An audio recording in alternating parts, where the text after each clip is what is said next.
அனைவருக்கும் வணக்கம். நீங்கள் பார்த்துட்ருக்க இந்த வீடியோ காட்சியானது நாகாத்தம்மன் கோவிலில் நாகம் அம்மனை வழிபட்ட ஒரு அரிய வீடியோ காட்சியை தான் இப்போ நம்ம இந்த வீடியோவில் பார்த்துட்ருக்கோம். நாகாத்தம்மன் பாம்புகளை காக்கும் தேவதையாகும். அம்மனின் உக்கிரமான வடிவமாகும். தமிழ்நாடு மற்றும் ஆந்திராவில் போற்றப்படும் காவல் தெய்வமாக இருக்குது.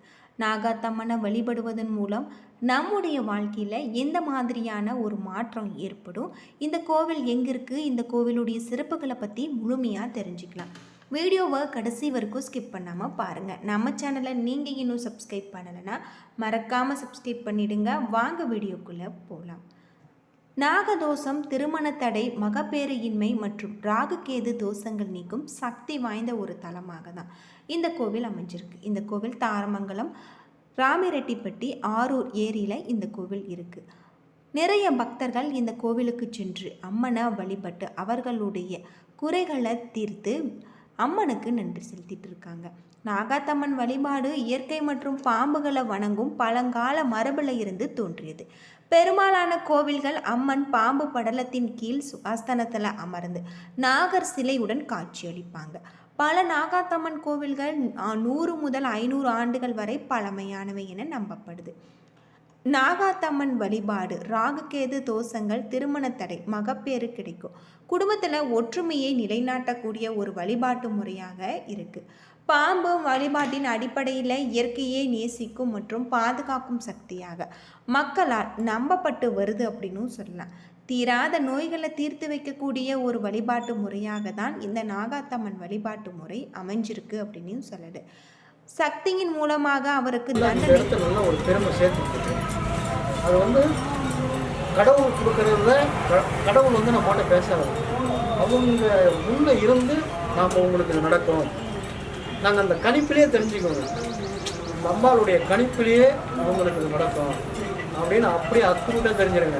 அது இந்த இடத்த மட்டும்தான், வெளியே போய் சொன்னாங்க பழிக்காதுங்க, இந்த இடத்த பழிக்கும். நடக்கும்போ அப்படின்னா அது கண்டிப்பாக நடக்கும். அந்த மாதிரி தான் என்னுடைய சிறப்பான ஒரு இது. அதே மாதிரி பார்த்தீங்கன்னா இந்த தோசை இருக்கிறவங்க யாராக இருந்தாலும் இங்கே வரலாம், எங்கிருந்து வேணாலும் வரலாம். இப்போ நம்ம காலேஜ் போகிறோம், 2 நாள் 3 நாள் குளத்தை கட்டிட்டு போகிறோம், நல்லா கூட நம்ம முகத்தை பார்க்க முடியாது. இந்த கூட்டத்தில் போய் நல்லா நின்று நல்லா போய் ரெண்டாவது பக்தர்கள் வந்து இன்னொன்று என்னன்னா, ஆலயத்துக்கு வரமுன்னா ஒரு பொறுமையாக நின்று சாமி போட்டு நாம் நீர் வாங்கி ஆலைக்கு சுற்றி வரணும். ஒரு சிலர் என்ன அதை சரியாக கடைப்பிடிக்கிறது, அதை வந்து சரியாக போகணும். இப்போ ரெண்டாவது இந்த செல்ஃபோன் வந்ததுக்கப்புறம் பேசிக்கிட்டே வராங்க தரிசனத்துக்கு, அது வந்து நமக்கு சரியாக படலை. செல்ஃபோன் வந்து வச்சுருக்கலாம், ஒரு அவசரம் வைக்க தான் செல்ஃபோனு. ஒரு சிலர் வந்து சாமி போட்டுக்கிட்டே பேசிக்கிட்டே சாமி போடுவோம். நாம் வந்து கவனம் ஒரு 10 நிமிஷம் சாமிக்கிட்ட எதுவும் கேட்க வேண்டாம். 10 நிமிஷம் ஒரு 5 நிமிஷம் கண்ணை மூடி இடத்துக்கு வந்துருக்கிறேன்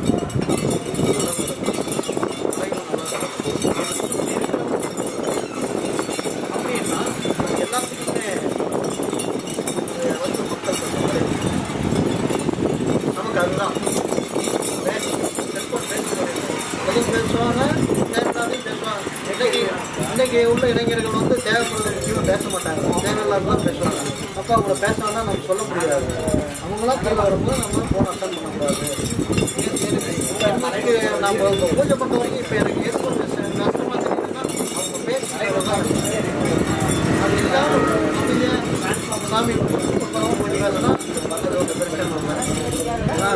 கண்டிப்பாக எந்த இறைவன் கோயிலுக்கு போனாலும் நீங்கள் எதுக்கு இந்த இடத்துக்கு வந்திருக்கிறீங்கன்னு அவங்களுக்கு தெரியும். அப்போ அவங்க என்ன பண்ணுவாங்க, நம்ம உள்ள கஷ்டத்தில் வந்து அவங்களுக்கு நம்ம என்ன செய்யணும் அப்படின்னு அவங்க எடுத்து பண்ணுவாங்க. நம்ம போய் நல்ல முறை கையை எடுத்து கும்பிட்டா வேண்டிய வளர்க்கும். அதை தான் நமக்கு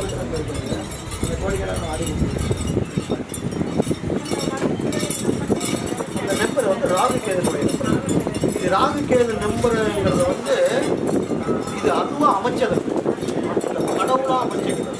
எல்லா மரமும் வெட்டிட்டாங்க, எல்லாத்துலேயும் நம்பர் போடுறாங்க. அதே மாதிரி பார்த்தீங்கன்னா 1008 1008 நம்பர் வந்துருக்குது. அது பார்த்தீங்கன்னா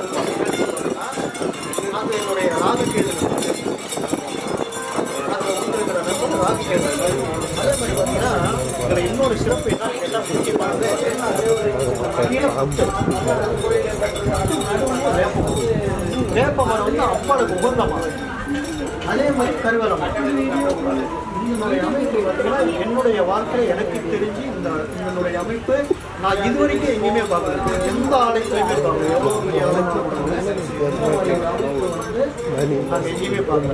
எங்களுக்கு என்ன ஒன்று அப்படின்னா விரிவுபடுத்துறதுக்கு ஏதாவது எங்களுக்கு கடவுள் பண்ணி கொடுத்தா நாங்கள் இது வந்து கோயில் நல்ல டெவலப்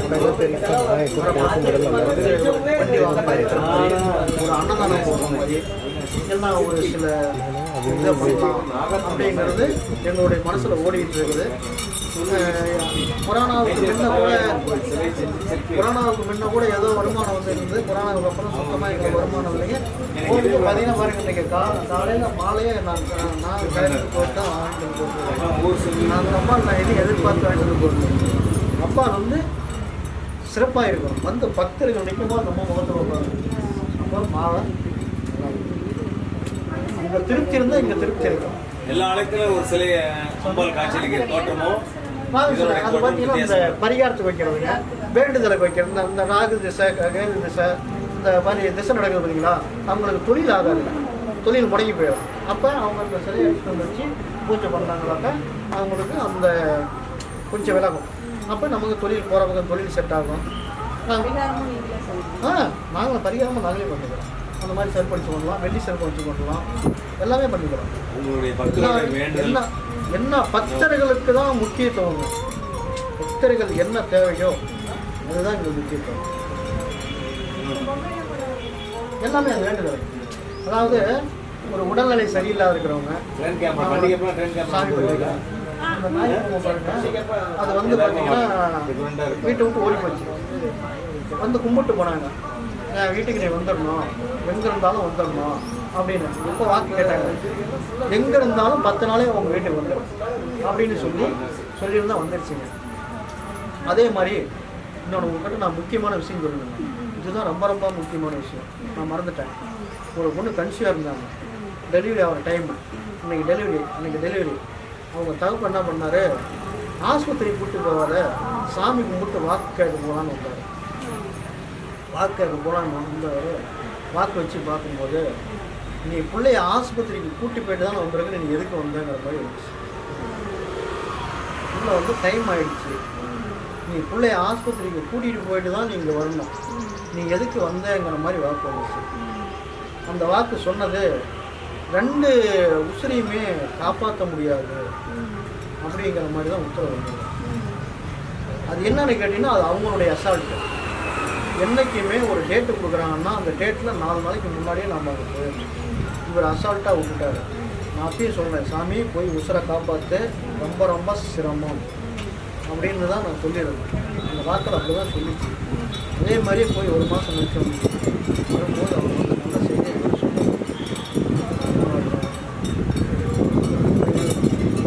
ஏன் வந்து கேட்டு பார்த்தோம்னா நல்லபடியாக டெலிவரி ஆகிட்டா பரவாயில்ல அப்படிங்கிற மாதிரி தான் அவங்க கேட்டுருக்காங்க. ஆனால் அந்த வாக்கில் வந்து அது ஏதோ ஒரு சூழ்நிலை அவங்கள காப்பாற்ற முடியும். அது எல்லாமே நேச்சுரலாக இவரை வந்து சொல்கிறாங்க. அது நான் வந்து ஒரு முன்னெச்சரிக்கை இருந்துக்கணும். ஒரு 8 நாள் 10 நாள் முன்னாலேயே போய் நம்ம ஹாஸ்பிட்டல் அட்மிட்டால் அது ஏதோ ஒன்று பண்ணி அவங்க காப்பாற்றுவாங்க. அந்த மாதிரி தான் ஒவ்வொன்றும் நடக்கிறது. இது நடக்கும், இது நடக்காது. சாதாரணமாக ஒரு நாய் கூட்டு போனது கூட வந்து வந்துருக்கும் வாக்கு வருது. அப்போ அதனுடைய சக்தி இல்லாத அந்த வாக்கு வருமா? அந்த வாக்கு சொல்லுங்க, ஆமாம் சொல்லாது இல்லை. அதாவது ஏவுடு வளம் 2 கட்டி போடுவோம். அந்த வளம் வந்தால் நமக்கு எதை எடுத்தாலும் வெற்றி. ஒரு பொண்ணுக்கு போகிறாங்க, சாமி இந்த பொண்ணை பார்த்து வந்துக்கிறோம், இந்த பொண்ணு அமையுமா? அமையும்னா எங்களுக்கு பார்த்து சொல்லுங்க. நமக்கு அந்த வாக்கு நாம் போடும்போது வளம் கொடுத்து தான் இந்த பொண்ணை ஒன்று பண்ணுவோம். இதுதான் இந்த பொண்ணு தான் அப்படின்னா அதுதான் இது ஆகாது, நடக்காது அப்படின்னு நடக்காது. அதை தெரிஞ்சுக்கலாம் நம்ம.